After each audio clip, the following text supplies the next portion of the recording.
I know you grew up here, but you spent so much time in Pittsburgh. Yes. So I have a list of categories, and I want you to tell me. Are you going to check my user card? I feel like this is about to happen. I want you to tell me which one is better, New York or Pittsburgh. Well, we'll start off with an easy one, okay? So the weather. New York, because there's more gray days in Pittsburgh than actual Seattle, Washington.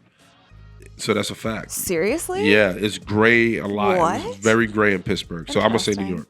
Okay, so New York. What about the food? Oh, New York hands down. Okay, this one I feel like is a no-brainer too, the nightlife. See? That's why I'm going to push back. Okay. Because I Willie Colon frequent the streets of Pittsburgh a lot. And when you're a Pittsburgh Steeler and you're winning, it's a whole different vibe. So what's it like? You just get in anywhere at any time, anything that you want? So this is what I tell people. New York is awesome because obviously it's the vibe, it's the culture, it's the fast pace. You could be rubbing elbows with a hot model or a superstar.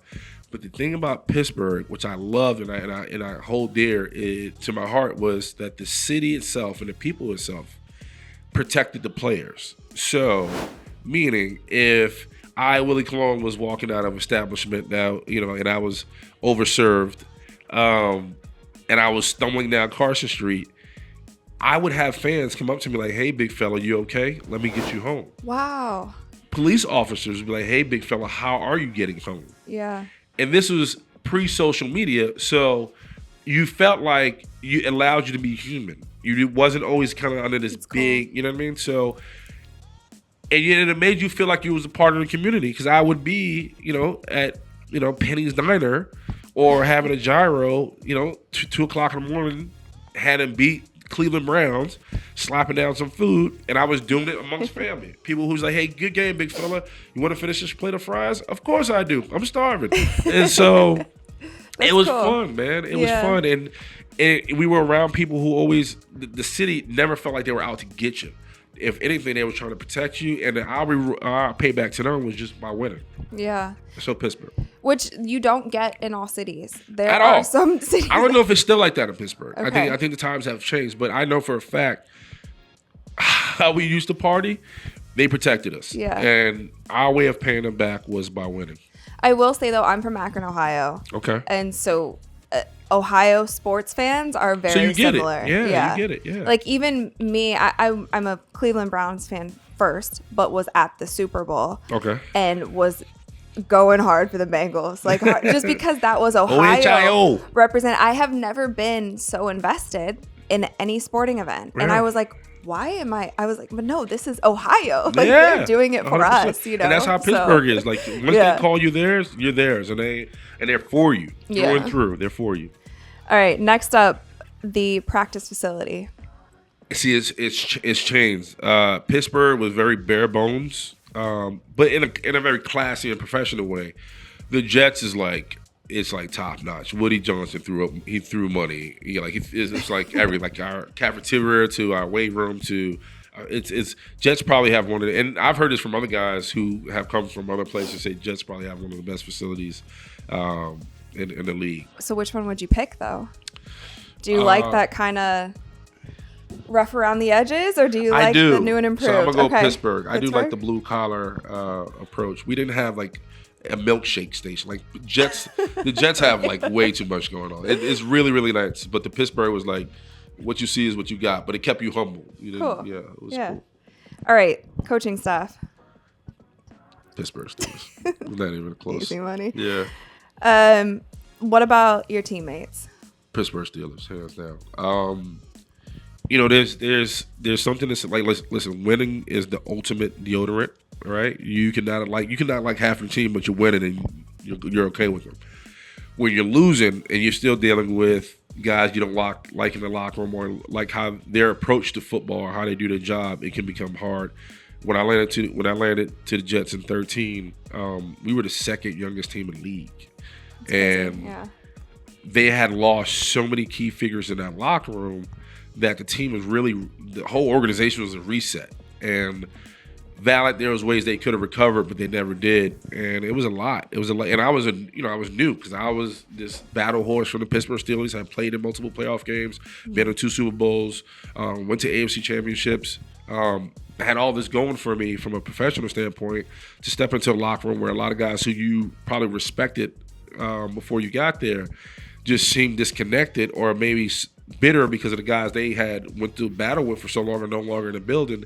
It was really like a 2 or 3 year grieving period that organization went through. And I witnessed it, and I tried to be, a significant figure, and I think I did the best I could, but I also was injured at times. So, but it was the Jets had went through a lot when I got there. And so you felt like the chemistry never got there during the time you were there? It never was what it could have been, but it also was. A large part of it was because of the guys who were role models or significant pieces of part of that organization have retired. And so a lot of guys who, because I think, and you can probably speak to this, there are people who are vocal and rah-rah people and who can play, and there's some people who are introverts just want to do their job.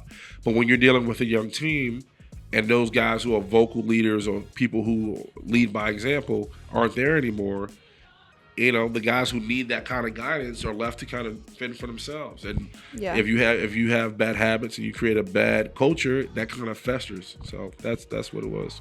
Quarterbacks then and now. Oh, I went from Big Ben to Geno Smith. So I think that's, and it's not even Geno's fault. I'm not even trying to base anybody. It's not even Geno's fault because it really should have been. I should have went to Ben Roethlisberger to Mark Sanchez. But Mark ended up getting hurt my first year with the Jets, and ultimately he left. And Geno, just as good as he was in college, just wasn't ready for that type of situation. Not that he's not capable, because he does have another shot in Seattle, and I know he's in a quarterback battle competition with Drew Lock. But I felt bad for Geno because he was drafted to be the savior, but he just wasn't ready. If he would have had 2 years of just kind of really figuring it out and things got a little better, he'd probably still be a Jet. All right. So lastly, I feel like you already answered this one, but the fans. Man, I be feeling bad for Jet Nation, man. And I'm on SOY, cover the pre and post, and Jet Nation, man, they just been through it. They've been dragged. They haven't been to the playoffs since 11 years. And every year, this time of year, they're forced to have high expectations about a team that they deep down inside don't know about, but because they're so avid, they're going to feel like it's their year, but you don't know until they go through it. Steeler Nation is different because it's a generational thing. Like, go to Walmart or Target. You know how it is. Yeah. You're gonna see a baby to an 85-year-old lady to some dude that looks like a substitute teacher, all wearing Steeler jerseys. Yeah. And throughout the city of Pittsburgh on a Friday, maybe Thursday, the city is dripped in black and gold, and it just is what it is. So I say it all the time. Being a Steeler is like being a part of a religion. It's definitely like a cult. It's like not even a question. Like, I remember one time I was on IR, and I think we had like an afternoon game. It was like a 4:25 game. I went to the 1 o'clock service, and literally the service is like going on, and the Padre was like, "Hey, it's close to game time. Let's wrap it up," to the congregation, and everybody was like, "Amen." Out the door. And I was just like looking around like, so good. And it was straight like that. Yeah. Like, and people were just out of there. And everybody was on board with everybody. it. Yeah. And like, this one lady was like, "Yeah, I got my greens on, girl. I said, we got to go watch the Steelers." And I remember watching this one dude was like, "Yeah, I got to get to the grill." Like, it's a day, man. And on Thursday, you would see RVs and trailers. People already out there for a Sunday game on Thursday. Cool. And our parking lot would be slammed with people.